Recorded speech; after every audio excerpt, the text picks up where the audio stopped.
Porque algumas centrais sindicais fazem um ato unificado hoje em defesa dos trabalhadores. A gente vai debater o rombo que isso vai causar no mercado, tanto para os trabalhadores quanto para fornecedores e investidores. O Lula, gente, se manifestou sobre o caso das Americanas e comparou o Jorge Paulo Lemann, o homem mais rico do Brasil, a Eike Batista, né, Fê? Me explica um pouco mais. Pois olha, o que aconteceu foi o seguinte, Paulinho, olha, Lula comparou um dos acionistas de referência da empresa, o bilionário Jorge Paulo Lemann, ao empresário Eike Batista, que fez fortuna ao criar campanhas de petróleo, logística e geração de energia e sofreu uma derrocada após frustrar expectativas de investidores. Muito bem, meu querido Renato Breia, eu queria que você pudesse explicar pra gente duas coisas. A primeira dessa história do rombo das Americanas, como é que tá a repercussão disso no mercado financeiro e o que vai afetar a nossa vida. Porque vocês do mercado financeiro fazem parte de um mundo à parte, certo, Afá?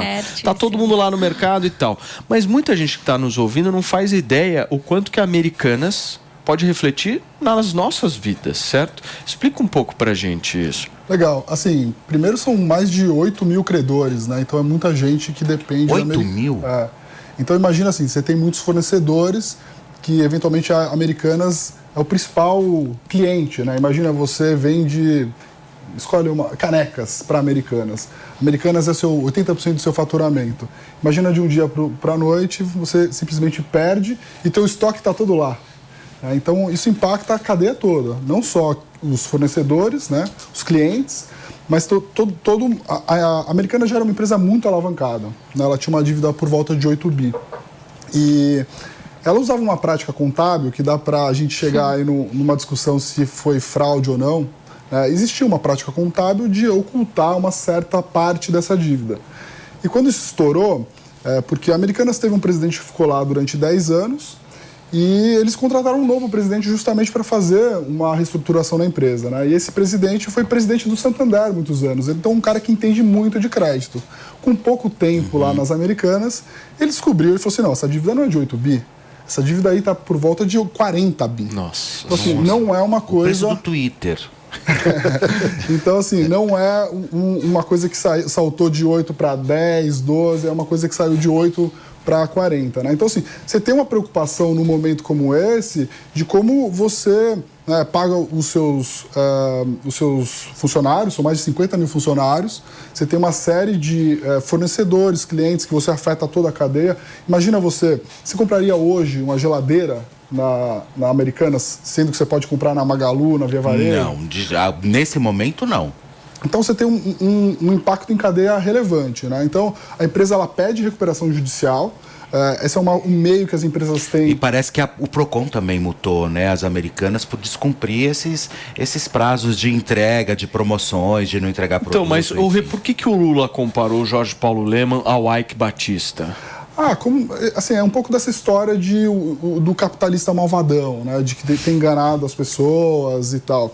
Assim, a gente ainda vai ter uma discussão muito longa a respeito de se os acionistas de referência, né, os 3G, né, os 3 maiores empresários da história do Brasil, os 3 homens mais ricos do Brasil e mais poderosos, que tem história de ter criado a Ambev, de ter comprado a Kraft Heinz, de ter montado a Lojas Americanas, enfim, sendo grandes empreendedores do Brasil, se eles de fato sabiam o que estava acontecendo. Vale a pena a gente dizer que é o seguinte... Se essa dívida tivesse sido colocada de fato no balanço, eles deviam ter reportado despesa financeira. Se você tem despesa financeira, o lucro dos últimos 10 anos não foi aquele lucro de fato. Então você não poderia ter distribuído o dividendo que foi para os acionistas. E assim, o ano passado pagou um dividendo recorde de 330 milhões de reais, mais ou menos. Então, como que os acionistas pagam dividendos para eles, né, ocultam de alguma forma a dívida, não reconhecem a despesa financeira e distribuem o dividendo? Então, assim, de alguma forma eles vão ter que... Mas e a resolução dessa história agora? A resolução dessa história é o seguinte, a empresa vai entrar em RJ, é uma forma de ela sentar com os credores para alongar a dívida e não pagar, inclusive fornecedores, enfim, é uma forma de evitar que a empresa vá à falência de fato. E acho que, assim, inevitável, os 3 grandes aí vão ter que colocar dinheiro na empresa. Vão ter que fazer um aporte de capital e a discussão é de qual o tamanho desse aporte. Tá? Então, assim, eu acho, só para terminar meu raciocínio aqui, eu acho o seguinte, isso se ficar provado que mesmo se eles não ficarem provado que eles sabiam, mas como acionistas de referência, eles podem ser processados tanto no Brasil quanto lá fora, e lá fora as coisas são muito mais sérias.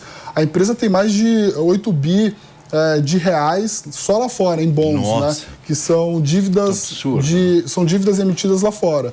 E isso passa por uma regulação que é a SEC, que não é a CVM no Brasil. Então, muito provavelmente, eles vão ser processados e podem, inclusive, responder com o próprio patrimônio. Eles têm patrimônio de sobra, se vocês quiserem. Você entendeu tudo, né, Felipe Campos? Eu percebi você olhando para o Renato e entendendo tudo.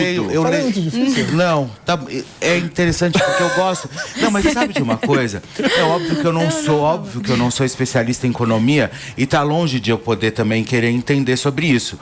Não sou burro, óbvio, né? Mas não é a minha praia. Mas você manda muito bem, porque eu estava entendendo o que você estava dizendo. Mas o que me chama a atenção é que os 3 sócios ainda não colocaram dinheiro, né? Não. Porque parece que eles ofereceram 6 bi, alguma coisa do... Porque eu tô lendo as questões das americanas, eu tô meio que por dentro. Sim, tem eu comprava muito nas americanas. Mas você roubava os Kit Kats? A Nestlé, né? Se ferrou com isso também. Só para dar outros exemplos, né? A Samsung tem 1,2 bi para receber das americanas, né? Vende muitas televisões. São umas cifras absurdas. O Google tem 294 milhões para receber também, porque... É que é importante explicar esse receber, porque os varejos, eles têm uma outra dinâmica, né? Quando você encomenda esses produtos, eles pagam depois, eles não jogam mais para frente. A Americanas, ela usava o tamanho dela justamente para você alongar pagamento para fornecedores. Então, vamos supor, você vende lá a caneca, e aí o cara fala assim, olha, eu preciso receber em 30 dias. Mas você que está vendendo para Americanas. Então ela usa um pouco dessa força que ela tem e fala assim, eu não vou te pagar em 60, eu vou te pagar em 90. Depois ela fala, eu vou te pagar em 120. Isso faz, né, numa empresa que ela tem um giro muito grande, ela vende bastante, mas ela tem uma margem muito apertada, isso faz com que ela, de alguma forma, consegue melhorar a rentabilidade. Só que ela pedalou tanto, e só para a gente lembrar, né, o juro há 2 anos atrás estava em 2% ao ano. Sim. Quando você tem uma dívida muito grande, o juro sai de 12 para 13,75... Bola de neve. A bola de neve. Despesa financeira estoura. E por isso, provavelmente, que ela pedalou, ocultou isso do balanço. Você me pediu, Manu? Sim, o que eu ia dizer é que é engraçado o Lula comparar com Eike Batista, porque se a gente recuperar, durante o primeiro ciclo de governos Lula, ele tentou colar muito a imagem do governo dele ao Eike como um exemplo do sucesso. O Eike era um dos campeões nacionais do modelo de desenvolvimento que o Lula apostou, principalmente na segunda parte do governo dele, de campeões nacionais, de ter grandes empresas que vão ser o retrato do Brasil no mundo, indutores do crescimento. E o Eike era um desses símbolos que o Lula usou. Agora ele... Mas as coisas mudam, querido. Né? Foi não o é Lula assim, é tudo uma questão de ciclo. Já no Lula 2. Caiu inclusive o cabelo. Isso foi no Lula Meu querido 2? Alexandre Borges, você me pediu também a palavra? Por favor. Só para dizer que a comparação que o Lula faz é descabida completamente, porque o que a gente... Claro que o Eike Batista tem problemas com os seus acionistas, tudo bem, mas o problema do Eike era das relações dele com o governo, né? E até o momento você não tem. Por mais que a Americanas tenha problemas de caixa, com seus fornecedores, mas até o momento não é um problema de relação com o partido político, com o governo, é um problema ali de uma pedalada fiscal, como foi muito bem colocado aqui. Aliás, só um parênteses, o Felipe destacou o negócio do valor do Twitter, mas se não me engano o valor do Twitter é 40 bi de dólar, né? E a dívida da Americanas é 40 bi de real, não é isso? Senão, só para não confundir, porque aí dá uma diferença boa. Mas não foi assim, pedalada não, porque o Lula falou que foi motociata fiscal. Ele falou então, motociata. São casos muito diferentes. O Lula, ele tenta reescrever a história, ele toda hora fala coisas para tentar dizer que o impeachment da Dilma não foi golpe, que ele foi preso injustamente, e agora ele está querendo botar esses empresários que ele tinha relações criminosas, muitas delas pegas na Lava Jato, que deram condenações, ele está querendo jogar isso também nesse bolo geral, para qualquer problema agora que uma empresa grande tiver, ele vai dizer, isso aí é igual e tal, mas não é. Né? O problema das investigações da Lava Jato, da Eike Batista, esses casos, são das relações deles com o BNDES, com estatais, com órgãos de governo. O problema das Americanas, que é um problema enorme, é outro. É mais parecido, por exemplo, com o problema da Oi, que está entrando em recuperação judicial, Ale, tem um rombo, mas é um outro problema. Já que você citou da Oi, falando dessas grandes empresas e grandes rombos, vamos analisar um pouquinho essa situação da Oi, porque a operadora, a gente entrou com um pedido preparatório para nova recuperação judicial. E com isso as ações caíram. A queda de 31% acontece logo após o pedido de proteção contra os credores. Como é que ficam os clientes, Renatão, nessa história? Me explica. Então, é difícil saber ainda como é que fica a operação, né? Justamente a ideia da recuperação judicial é para você manter a operação, evitar que os clientes, os trabalhadores da empresa continuem recebendo os pagamentos. A Oi, ela fez uma recuperação judicial há 7 anos atrás, foi a segunda maior recuperação judicial da história do Brasil, maiores que essa só a Odebrecht, assim, do 80 bi, da Oi era de 60 e poucos bi. Então ela ficou durante 7 anos saindo dessa recuperação, mas a recuperação acabou demorando muito mais tempo. E aí o que acontece foi aquilo que eu falei anteriormente, né? Quando tem uma dívida muito grande e a recuperação judicial ela demora muito tempo, essa dívida vai consumindo caixa. Então ela tem hoje uma dívida muito menor do que ela tinha antes, né? De 29 bi, só que ela tem uma dívida para pagar agora de 600 milhões de reais agora no domingo, se eu não me engano.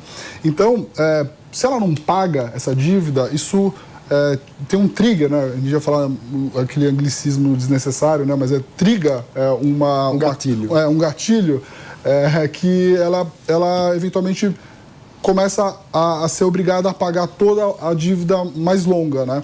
Então, nesse momento, ela está se protegendo novamente para continuar a operação. A Oi fez uma recuperação judicial razoavelmente bem feita, só que demorou muito para acontecer. Então ela hoje é muito endividada. Ela vai ter que provavelmente sentar novamente com os bancos para renegociar e alongar essa dívida. Mas assim, acho que até agora a operação, né, eu digo, clientes, mesmo os funcionários vão ser preservados. Perfeito.